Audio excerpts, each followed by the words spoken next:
ஓம் சாய்ராம். சகலம் சாய்பாபா நேயர்களுக்கு என்னுடைய அன்பான வணக்கங்கள்.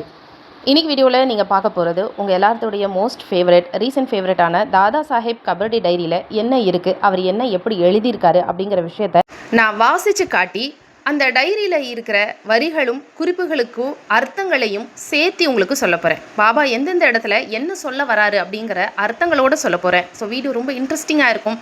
வீடியோவை லைக் பண்ணிவிட்டு ஷேர் பண்ணுங்கள். இப்போ நம்ம வீடியோக்குள்ளே போகலாமா? வணக்கம். இது சகலமும் சாய்பாபா.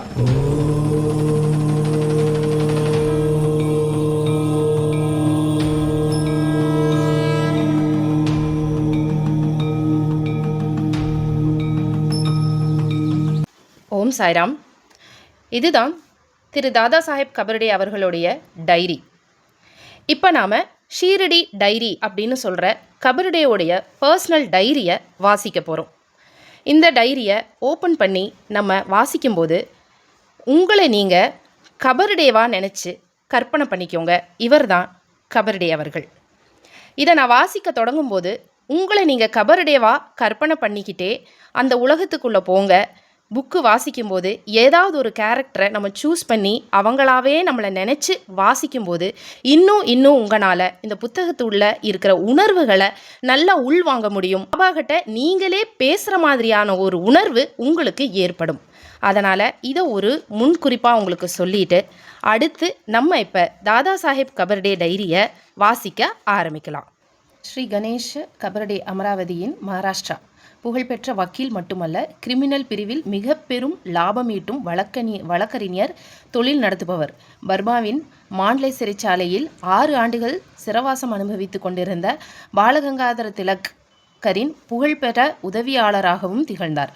மத்திய சட்டசபையின் உறுப்பினராகவும், சொல்லாற்றல் நிறைந்த பேச்சாளராகவும், சமஸ்கிருத மராட்டி அறிஞராகவும், இந்த இரு மொழிகளிலும் உள்ள ஆன்மீகத்தின் பெரும் நூல்களில் கைத்தேர்ந்தவராகவும் விளங்கினார். திரு தாபோல்கரின் ஸ்ரீ சாய் சச்சரிதத்தில் வித்யாரண்யரின் பஞ்சசதஷி பற்றிய அவரது மிக அற்புத வியாக்கியானம் குறித்து 27ஆம் அத்தியாயத்தில் ஒரு குறிப்பு வருகிறது. திரு கபர்டேவும் அவர் மனைவியும் இருவரும் ஸ்ரீ சாய்பாபாவின் மிக பெரும் பக்தர்கள். அவருடைய விஜயங்களின் போது 2 சந்தர்ப்பங்களில் ஷீரடியில் அவர் கணிசமான அளவு அதிக நாட்கள் தங்கியுள்ளார். ஒருமுறை 7 நாட்களும், அடுத்த முறை 1911ஆம் ஆண்டில் 3 முதல் 4 மாதங்கள் தங்கியுள்ளனர். இந்த 2 சந்தர்ப்பங்களிலும் விறுவிறுப்பூட்டும் வகையில் அவர் விளக்கமான நாட்குறிப்பு எழுதி வைத்துள்ளார்.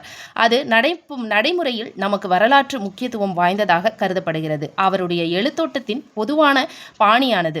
அதிலும் சிறப்பாக தனிப்பட்ட உணர்வுகளையும் விளைவுகளையும் வெளிப்படுத்தும் போது கையாளப்பட்ட விதம் எதிர்காலத்தில் சரித்திர முக்கியத்துவம் வாய்ந்தோர் நினைவு சின்னமாக உருவாக்க தலைப்படுகிறது. இது முன்னுரை. மதிப்பிற்குரிய திரு GS கபர்டே அவர்களின் ஷீரடி டைரி. இதில் தேதி போட்டிருக்கும் பாருங்க, 5/12/1910. நாங்கள் ஷீரடியை மாலை 4 மணிக்கு அடைந்தோம். மக்களுடைய சௌகரியத்துக்காக RB சாத்தே அவர்களால் கட்டப்பட்ட வாதாவில் தங்கினோம். சாத்தே தெரியும் இல்லையா, நம்ம சத்சத்தில் படிச்சிருப்போம். திருவாளர் சாத்தே ஒரு வாடா கட்டியிருப்பார்ல, அந்த வாடா பக்தர்கள் தங்குறதுக்காக தான் அப்போ கட்டியிருப்பாங்க. அது இப்போ இல்லை. அதோட ஸ்டோரியை நம்ம அடுத்து பார்க்கலாம். ஆனால் இப்போ அவங்க முதல்ல ஷீரடி பக்தர்கள் தங்கிறதுக்காக கட்டப்பட்ட வாடா தான் சாத்தே வாடா. திருவாளர் சாத்தே அவர்கள் கட்டியிருப்பார். அந்த வாடாவில் தான் இவர் தங்குறாரு. மாதவராவ் தேஷ்பாண்டே மிகவும் கடமை பொறுப்புடையவராக நடந்து கொண்டார். அதாவது ஷியாமா எங்களுக்கு உதவி செய்து விருந்தினர் போன்று எங்களை உபசரித்தார். அங்கு வாடாவில் தாத்யா சாஹேப் நூல்கரும் அவரது குடும்பத்தினரும், பாபு சாஹேப் ஜோக் மற்றும் பாபு சஹாஸ்ரபூத்தே ஆகியோரும் இருந்தனர். நாங்கள் சேர்ந்த உடனே அனைவரும் சாய்பாபாவை காண்பதற்காக சென்றோம். அவர் மசூதியில் இருந்தார். நாங்கள் வணங்கிய பின் நானும் எனது மகனும் கொண்டு வந்த பழங்களை சமர்ப்பித்தோம். இந்த இடத்துல மசூதி அப்படிங்கிறது துவாரகாமாயி. நாங்கள் வணங்கிய பின் நானும் எனது மகனும் கொண்டு வந்த பழங்களை சமர்ப்பித்தோம். அவர் கேட்டதன் பேரில் கொஞ்சம் பணமும் கொடுத்தோம்.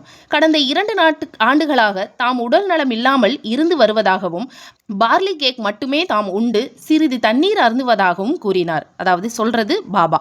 தமது பாதத்தை காண்பித்து அதில் ஒரு சிறிய புண்ணை சுட்டிக்காட்டி அது படர் தாமரை என்றும், அதனை எடுத்து பின்னரும் அவ்விடத்திலேயே கடிக்கப்பட்டு மறுபடியும் அது தோன்றியது என்றெல்லாம் கூறினார். தான் தனது சொந்த நகரத்துக்கு போகும் வரையில் தமக்கு நலம் விளையாது என்றும் கேள்விப்பட்டதாகவும் கூறினார். இதை தாம் கருத்தில் வைத்து கொண்ட போதிலும் அவ்வழியிலேயே நின்றது என்றும் தம்முடைய சொந்த வாழ்க்கையை காட்டிலும் தமது மக்களை குறித்தே தாம் அதிக கவலை கொள்வதாகவும் கூறினார். Note this point.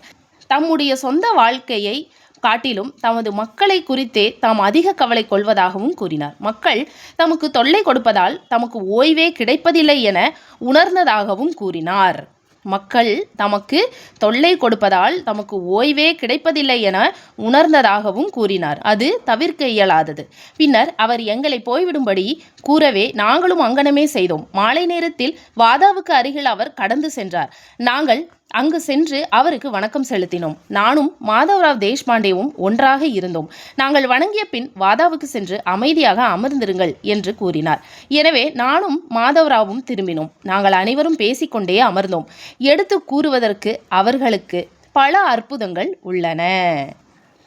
அதாவது பாபா வர்ற வரைக்கும் வாடாக்கிட்ட வெயிட் பண்ணுவாங்க. வாதாவில் பாபாவை பார்த்தோன்னே நமஸ்காரம் பண்ணுவாங்க. அவரை வணங்கியோடனே நீங்கள் போங்க அப்படின்னு அவர் சொன்னாருன்னா எல்லாரும் கூடி சாவடியிலையோ இல்லை மசூதியிலையோ ஒன்றா உட்காந்து இந்த மாதிரி அற்புதங்களை எல்லாம் நிறையா ஷேர் பண்ணிக்கிறாங்க. இது அதிகமான அற்புதங்களை சொல்கிறது யாருன்னா மாதவராவ் தேஷ்பாண்டே. ஷாமா தான் அவரை கூடவே இருந்ததுனால என்னென்ன நடக்குது அப்படிங்கிற எல்லா விஷயத்தையும் ஷாமா தான் வர்றவங்க எல்லாருக்கும் சொல்லுவார். அடுத்தது பாருங்கள், 6:12 அலங்கார சாவடி. காலை நேரத்தில் குளித்த பின் நான் சிறிது உலாவி வந்தேன். எம்ப்ராய்டரி பூ வேலை செய்யப்பட்ட பெரிய குடை தமது தலையின் மீது பிடிக்கப்பட்டபடி சாய்பாபா வெளியே போய் கொண்டிருப்பதை நாங்கள் கண்டோம். பின்னால் நாங்கள் மசூதிக்கு சென்றோம். சாய்பாபா ஏதோ கொஞ்சம் உணர்ச்சி வசப்பட்டவராய் காணப்பட்டார்.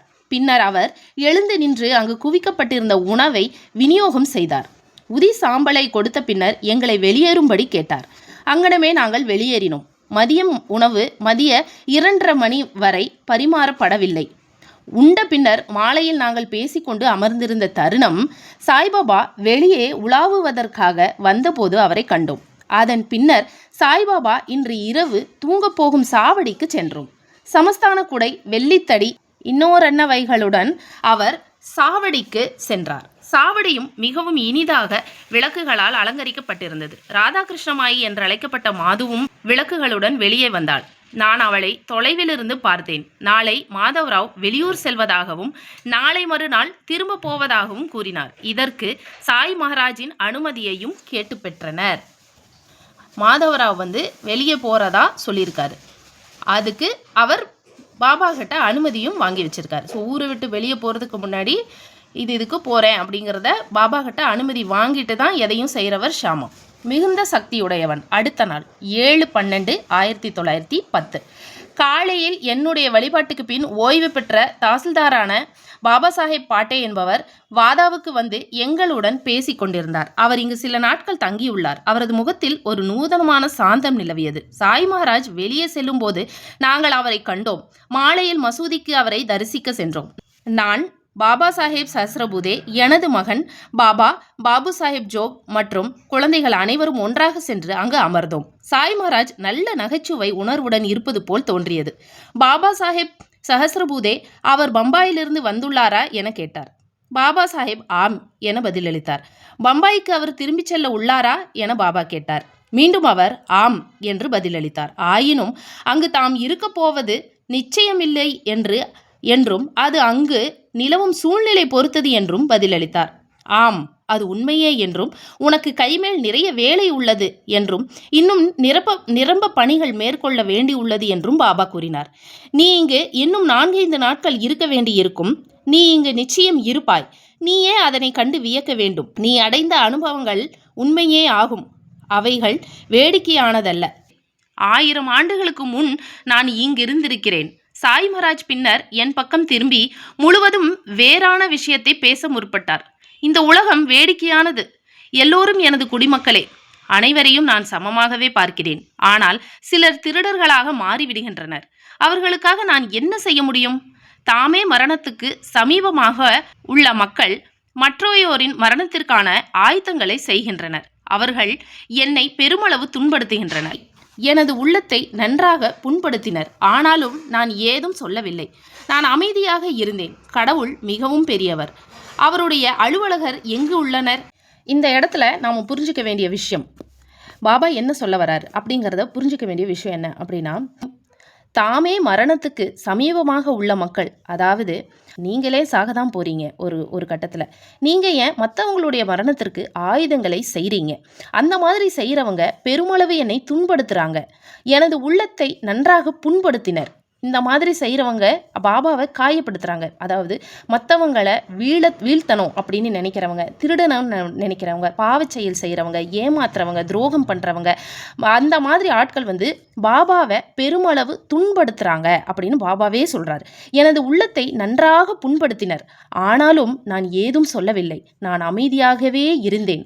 கடவுள் மிகவும் பெரியவர். இந்த 3 வரியில் நிறைய அர்த்தங்கள் ஒளிஞ்சிருக்கு. இதில் பாபா என்ன சொல்ல வராரு அப்படின்னா, இந்த மாதிரி சூழ்நிலை மக்களுக்கு எத்தனையோ இருக்கும் இல்லையா? அதாவது நிறைய பேர் என்னை சுற்றி இருக்கிறவங்க எனக்கு துரோகம் பண்ணுறாங்க, காயப்படுத்துகிறாங்க, என்னை ஏமாத்துறாங்க, சுடுசொற்களால் பேசுகிறாங்க. ஆனால் அந்த மாதிரி மனசை புண்படுத்தும், பெருமளவில் நம்மளை புண்படுத்தும், நம்மளை காயப்படுத்தும். ஆனால் எத்தனை காயப்படுத்தினாலும் திருப்பவும் ஒரு வார்த்தை கூட பேசாதீங்க, அவங்கக்கிட்ட சண்டைக்கு போகாதீங்க அப்படின்னு தான் பாபா சொல்கிறார். ஏன்னா அவரே தன்னை அப்படி தான் சொல்லிக்கிறார். எப்படின்னா, எனது மனதை பெருமளவு துன்படுத்தினர், எனது உள்ளத்தை நன்றாக புண்படுத்தினர், ஆனாலும் நான் ஏதும் சொல்லவில்லை. நான் அமைதியாகவே இருந்தேன். இந்த மாதிரி உங்களை யாராவது துன்படுத்தினாலோ பெருமளவு காயப்படுத்தினாலும் நீங்கள் எதுவும் பேசாதீங்க, அமைதியாக இருங்க அப்படின்னும், கடவுள் ஒருவரே மிக பெரியவர் அப்படிங்கிறத மனசில் வச்சுக்கிட்டு, அவர் தான் இருக்கிறதுலையே சக்தி மிக்கவர், அதனால் அவர்கிட்ட ஒப்படைச்சிக்கிட்டு நீங்கள் அமைதியாக இருங்க. யார் ஒருவர் உங்களை துன்புறுத்தினாலும் காயப்படுத்தினாலும் எவ்வளவு தான் பேசினாலும் அவர்களிடம் எதுவும் பேசி சண்டைக்கும் வம்புக்கும் போய் நிற்காதீங்க, எதுவும் சொல்லாமல் அமைதியாக இருங்கள் அப்படின்னு பாபா சொல்றாரு. இந்த இடத்துல அவரையவே வச்சு சொல்றார். ஏன்னா அவரே இங்க பரமாத்மா தான். ஆனா அவர் என்ன சொல்றாருன்னா, அவரே அவரை குறைச்சு மதிப்பிட்டு, தலைக்கணம் இல்லாம, எந்த ஒரு அகங்காரம் இல்லாத, நான் எவ்வளவு பெரியவன் தெரியுமா அப்படின்னு சொல்லாம அவரே அவரை குறைச்சு மதிப்பிட்டு, எனக்கு மேல கடவுள் ஒருத்தர் இருக்காரு, அவர் பார்த்துப்பார் அப்படிங்கிறதுக்காகவே என் காயத்தையும் என் வழிகளையும் மறைத்து கொண்டு நான் எதுவும் பேசவில்லை அப்படின்னு சொல்றாரு பாருங்க. இது எல்லாத்தையும் தான் நம்ம மனசுல வச்சுக்க வேண்டிய விஷயம். ஒரு புத்தகத்தை படிக்கும்போது பாபா என்ன சொல்ல வர்றாரு அப்படிங்கிறத உள்ளார்ந்து கவனிங்க. அந்த வார்த்தைகள் அவருக்கானது அல்ல, நமக்கானது. அதை நீங்க புரிஞ்சுக்கணும். இந்த இடத்துல பாருங்க, பாபா ஒன்று முழுசா பேசியே முடிக்க மாட்டாரு.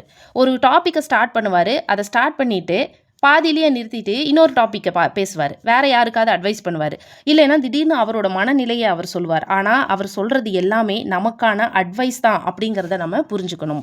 அவர்கள் அனைவரும் சக்தி மிக உள்ளவர்கள். கடவுள் ஒருவரை எந்த நிலையில் வைக்கிறாரோ அந்த அளவு அவர் திருப்தியுடையவராக இருக்க வேண்டும். Note this. கடவுள் ஒருவரை எந்த நிலையில் வைக்கிறாரோ அந்த அளவு அவர் திருப்தியுடையவராக இருக்க வேண்டும். ஆயினும் நான் மிகுந்த சக்தியுடையவனாக இருக்கிறேன். எனது மகன் அவனுக்கு பாபா முன்பு கூறிய அதே போன்ற ஒரு கதை சொல்லுமாறு கேட்டுக்கொண்டார். சாய் மகாராஜ் அது ஒரு மிகச்சிறந்த கதை என்று கூறினார். தாம் நகைச்சுவை உணர்வோடு இருக்கும்போது வேறொரு கதை கூறப்போவதாக அவர் கூறினார். இச்சமயம் பின்னர் எப்போது நிகழும் என்று தனக்கு தெரியாது என்றும் எனது மகன் கூறினார். இன்று அவர் உதைக்காதே என உணவு விநியோகத்தின் போது சப்தமிட்ட பின் காரணம் என்னவென்று அதன் பின் கேட்டேன்.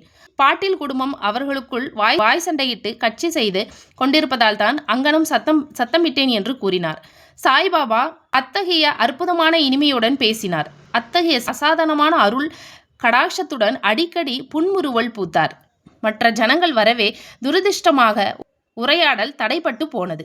அதற்காக நாங்கள் மிகவும் வருந்தினோம். ஆயினும் அது தவிர்க்க இயலாதது. இது குறித்து பேசிக்கொண்டே நாங்கள் திரும்பினோம். முதற் பகுதி உரையாடலின் போது தாத்யா சாஹிப் நூல்கள் அங்கு இருக்கவில்லை. ஆயினும் பின்னர் வந்தார். மாலையில் பாலா சாஹிப் பாட்டே வந்தார். அந்த உரையாடல் குறித்து பேசிக்கொண்டே நாங்கள் அமர்ந்திருந்தோம். தலைமை காவலரின் வேண்டுதல் 8/12. இப்படி அவர் எந்தெந்த நாட்களில் ஷீரடியில் இருந்தாரோ அந்தந்த நாட்களுடைய தேதிகளை எழுதி அன்னைக்கு நடந்த சம்பவத்துக்கு ஒரு டைட்டில் போட்டு அந்த டைட்டில் படி தான் இந்த டைரி அவர் எழுதியிருக்கார். ஒவ்வொன்றும் ஒவ்வொரு மாதிரி வித்தியாசமாக இருக்கும். சில இடங்களில் புரியும், சில இடங்களில் நமக்கு புரியாது. ஆனால் ரொம்ப நல்லாயிருக்கும். ஒவ்வொரு வார்த்தைகளையும் பாபாவுடைய நடவடிக்கைகளையும் இந்த இடத்துல நீங்கள் தெரிஞ்சுக்கும் போது தான் நீங்கள் பாபாவோட மன ஓட்டம் என்ன, அவர் என்னெல்லாம் நினைக்கிறாரு அப்படிங்கிறதையெல்லாம் இந்த டைரி மூலிமா நீங்கள் தெரிஞ்சுக்கலாம். இப்போ இந்த இடத்துல அவர் சொல்லியிருப்பாரு பாருங்க, தம்முடைய சொந்த வாழ்க்கையை காட்டிலும் தமது மக்களை குறித்து தாம் அதிக கவலை கொள்வதாகவும் கூறினார். மக்கள் தமக்கு தொல்லை கொடுப்பதால் தமக்கு ஓய்வே கிடைப்பதில்லை என உணர்ந்ததாகவும் கூறினார். இதெல்லாம் நாம் நோட் பண்ண வேண்டிய வார்த்தைகள். நம்ம எவ்வளோ தொந்தரவு பண்ணுறோம் அவரை, நம்ம எத்தனை தொல்லைகளை எல்லாம் அவர் சகிச்சுக்கிட்டு தான் நமக்காக அவர் ஓடுறாரு. இன்னொன்று, அவருடைய வாழ்க்கையை காட்டிலும் நமக்காக மட்டும்தான் அவர் கவலைப்படுறாரு, அதிகமாக கவலைப்படுறாரு. நமக்காக தான் அவர் உழைக்கிறாரு, ஓய்வில்லாமல் உழைக்கிறாரு. அந்த உழைப்புக்கு பின்னாடி அவருடைய சோர்வு, மனச்சோர்வு, அவ்வளோதான் நல்லது சொல்லி கொடுத்தாலும் மக்கள் திருடர்களாகவே மாறும்போது எனக்கு மனம் வலிக்குது அப்படின்னு அவர் சொல்கிற அந்த விஷயங்கள், இது எல்லாமே நாம் உள்வாங்கிக்கிறது மட்டும் இல்லாமல் புரிஞ்சுக்கணும், இதுபடி நம்ம வாழணும். இதுதான் இந்த டைரியோடைய மகத்துவம். நல்லாயிருக்கும். உங்களுக்கு கண்டிப்பாக இப்போ யூஸ்ஃபுல்லாக இருந்திருக்கும், புரிஞ்சிருக்கும், பிடிச்சிருக்கும் அப்படின்னு நான் நம்புகிறேன். பேர் கேட்டிருந்தீங்க, நீங்களே இதை கொஞ்சம் வாசித்து எங்களுக்காக காட்டுங்கன்னு. நான் அப்பப்போ ஒரு சாப்டரை வந்து உங்களுக்கு வாசித்து ஒரு வீடியோவாக உங்களுக்கு கொடுக்குறேன். இது எப்படி இருந்துச்சுன்னு சொல்லுங்கள். இவர் தான் வந்து கபர் டே. பிடிச்சிருந்ததுன்னா லைக் பண்ணுங்கள், ஷேர் பண்ணுங்கள், சேனலையும் சப்ஸ்கிரைப் பண்ணிக்கோங்க. மீண்டும் நம்ம இன்னொரு வீடியோவில் சந்திக்கலாம். நன்றி, வணக்கம். ஓம் சாய்ராம். ஸ்ரீ சாயியை பணிக, அனைவருக்கும் சாந்தி நிலவட்டும். ஜெய் சாய்ராம்.